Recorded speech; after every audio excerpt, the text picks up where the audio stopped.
We thought he was immortal after having been omnipresent in the fashion world for so many years. The couturier, Karl Lagerfeld, has passed away. The unrelenting Kaiser who loved fashion and pushed all limits has died.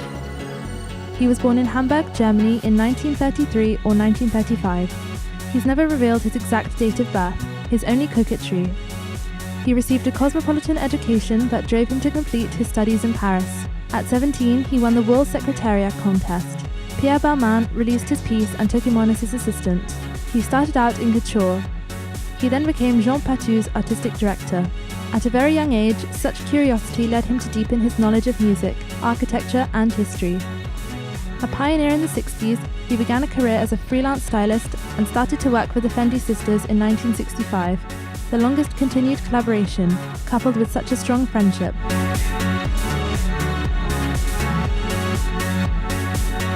In 1966, he designed the Chloe collection.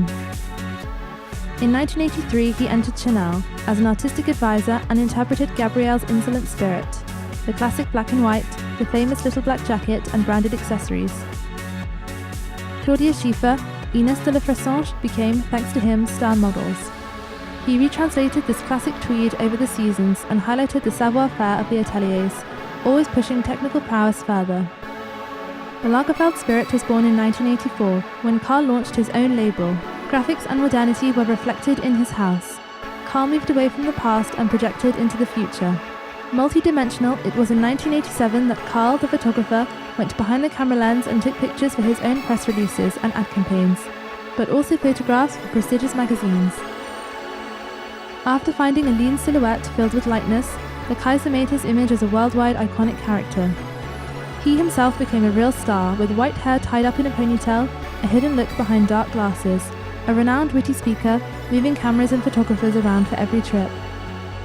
Tireless with a hunger to work, the master linked up collections, moved them about and thought of the most incredible settings to stage the Chanel catwalks.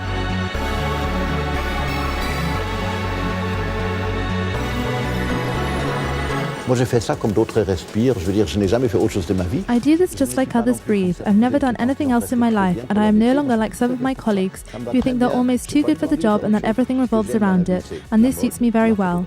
I have no desire to do anything else. What I love in life is fashion, photography, books, articles, and designing. Initially I wanted to become a portrait painter or a cartoonist, as I was quite gifted at that. And so it goes, it's a circle that I couldn't leave because all these things have a vague relationship. And I'm not trying to do anything else as it's going perfectly fine as it is. I do not feel the slightest bit tired or overloaded. I find it healthy to have to restart a collection. Always ahead of his time, everything inspired him, even his cat Choupette, whom he adored, and could be seen on charms and prints. He would have liked to have invented the white shirt, his uniform, but left some things for fashion to create. He had the talent to capture the spirit of the time and make Chanel the most famous French label sold worldwide. He would have hated us to look back on his past, but he leaves us no choice. Just like any great artist, he passes away.